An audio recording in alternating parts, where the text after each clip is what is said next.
Mesdames et messieurs, le G5 Sahel, tout en définissant ses propres priorités, capitalise toutes les synergies existantes en matière de couplage mutuel entre sécurité et développement.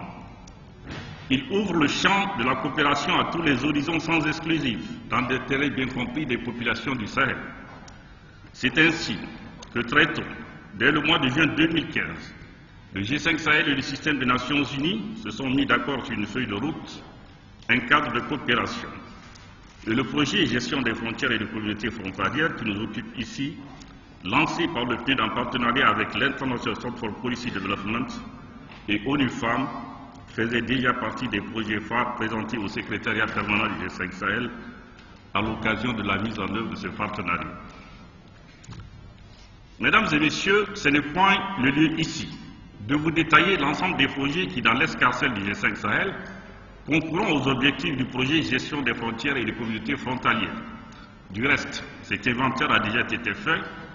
dans le cadre de la conférence internationale organisée à cet effet à Alger les 2 et 3 décembre 2015,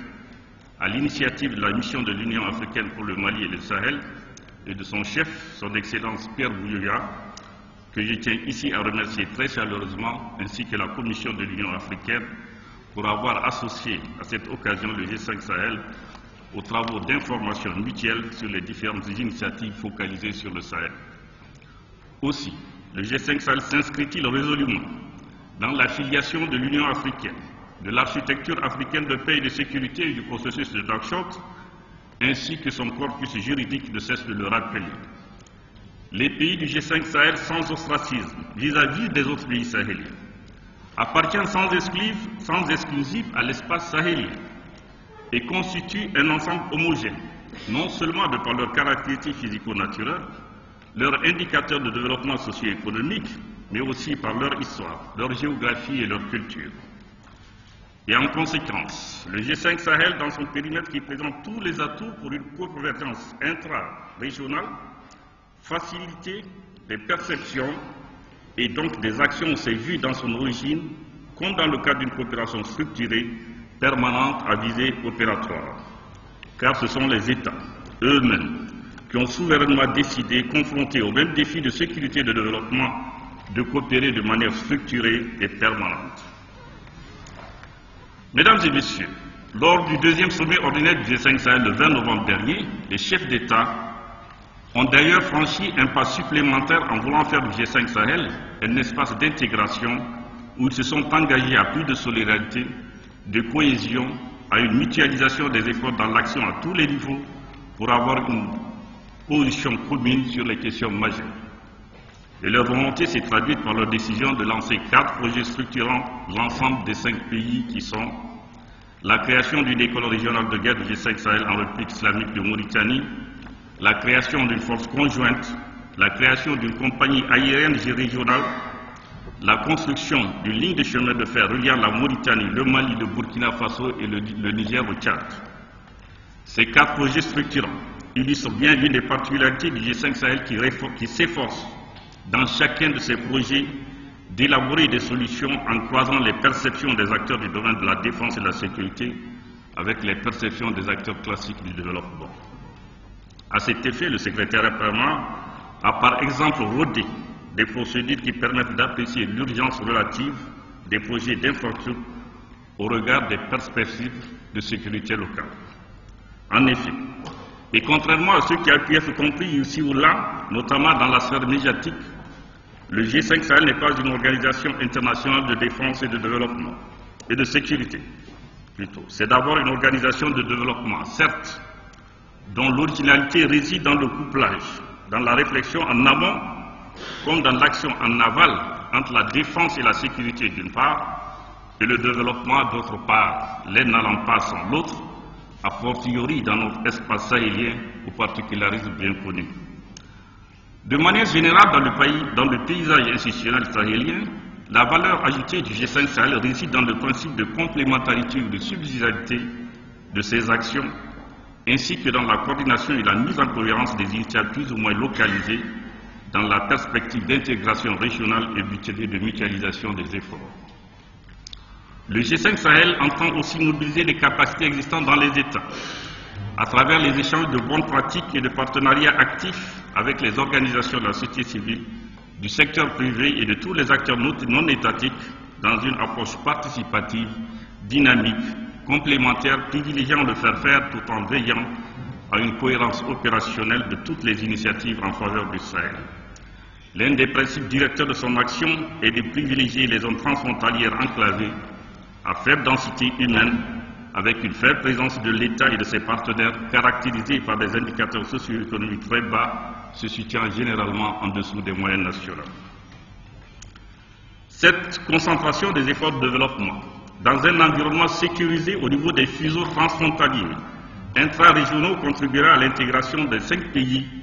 et favorisera donc des échanges de personnes et de biens selon un axe sahélien Est-Ouest jusqu'à présent insuffisamment mis en valeur. Aussi,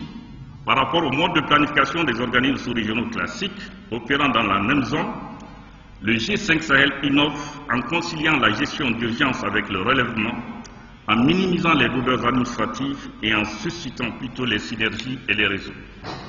Excellences, Monsieur le Ministre, Mesdames et Messieurs, l'objectif global de cette conférence qui nous réunit est d'aboutir à un consensus sur une approche développementaliste destinée à améliorer la gestion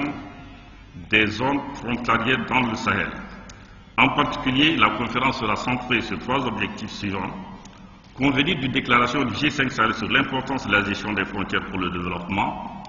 établir un forum régional de coopération sur la gestion des frontières et les questions de développement et lancer une plateforme des connaissances pour les praticiens et les autres parties prenantes, partager les résultats du programme Sahel du PNUD en matière de gestion des frontières et poser les bases d'une coordination effective sur le sujet. Pour atteindre cet objectif, le programme qui nous est proposé devrait permettre d'apporter une réponse catalytique à la politique de gestion des frontières et des communautés frontalières comme un outil d'inclusion pour assurer la participation de l'ensemble des parties prenantes dans la gestion des frontières et ainsi mieux répondre aux vulnérabilités des frontières